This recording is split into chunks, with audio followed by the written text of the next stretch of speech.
সন্ধ্যাবেলা চায়ের সাথে মুখরোচক কোনো স্ন্যাক্স খেতে চাইলে ঝটপট এই রেসিপিটি বানিয়ে নিতে পারেন।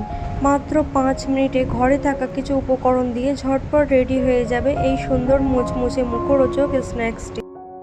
তার জন্য প্রথমেই নিয়ে নেব একটা মিডিয়াম সাইজের কাঁচা আলু।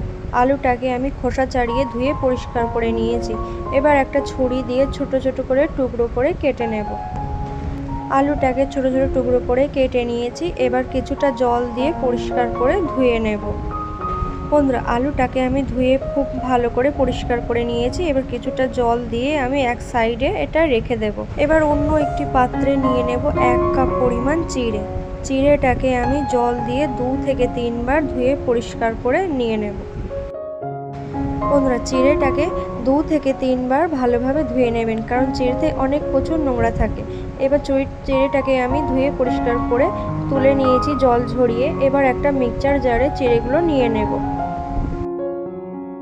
বন্ধুরা, এবারে চিড়ের মধ্যে দিয়ে দেব কাঁচা আলু টুকরো করে কেটে রেখেছিলাম, সেটা আমি জল ঝরিয়ে চিড়ের মধ্যে দিয়ে দিলাম। এবার ভালোভাবে একটি পেস্ট তৈরি করে নিয়েছি। এবার এই বোলের মধ্যে আমি পেস্টগুলো নিয়ে নেব।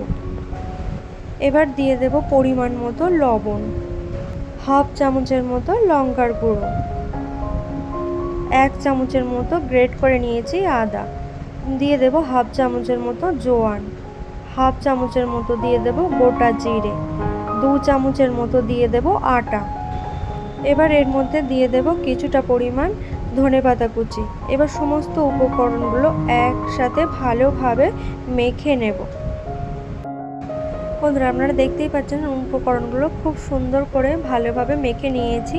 এবার কিছুটা পরিমাণ আমি তেল গরম করে নিয়েছি আগে থেকে। এবার ছোট ছোট টুকরো করে এইভাবে কেটে দেব তেলের ওপরে। বন্ধুরা, একদিকে চা বসিয়ে অন্যদিকে এই স্ন্যাক্সটি ঝটপট রেডি করে নিতে পারেন কোনো রকম ঝামেলা ছাড়াই। সন্ধ্যাবেলায় চায়ের সাথে মুচমুচে কোনো স্ন্যাক্স খেতে চাইলে ঝটপট এই রেসিপিটি বানিয়ে নিতে পারেন। ঘরে থাকা সামান্য উপকরণে রেডি হয়ে যাবে এই সুন্দর মুচমুচে মুখরোচক স্ন্যাক্সটি।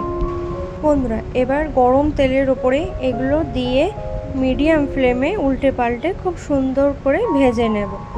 বন্ধুরা, আপনাদের যখনই মুখরোচক কোনো স্ন্যাক্স খেতে মন চাইবে, ঝটপট মাত্র 5 মিনিটে চটজলদি এই মুখরোচক স্ন্যাক্সটি বানিয়ে নিতে পারেন কোনো রকম ঝামেলা ছাড়াই।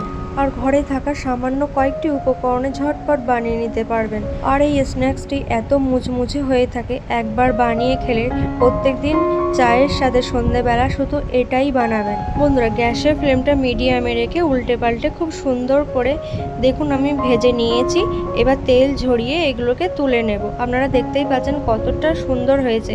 এগুলো ভীষণ মুচমুচে হয়ে থাকে, চায়ের সাথে ঝটপট বানিয়ে নিতে পারেন। আর এগুলো গরম গরম তেল থেকে তোলা মাত্রই প্লেটে দেওয়া মাত্রই কিন্তু নিমেষেই শেষ হয়ে যাবে, এতটা মুচমুচে মুখরোচক হয়ে থাকে। তো বন্ধুরা, আপনাদের এই রেসিপিটি কেমন লাগলো অবশ্যই কমেন্ট করে জানাবেন। ভালো লাগলে লাইক শেয়ার করতে ভুলবেন না। আর অবশ্যই আমার চ্যানেলটিকে সাবস্ক্রাইব করে রাখার অনুরোধ রইল। ধন্যবাদ বন্ধুরা।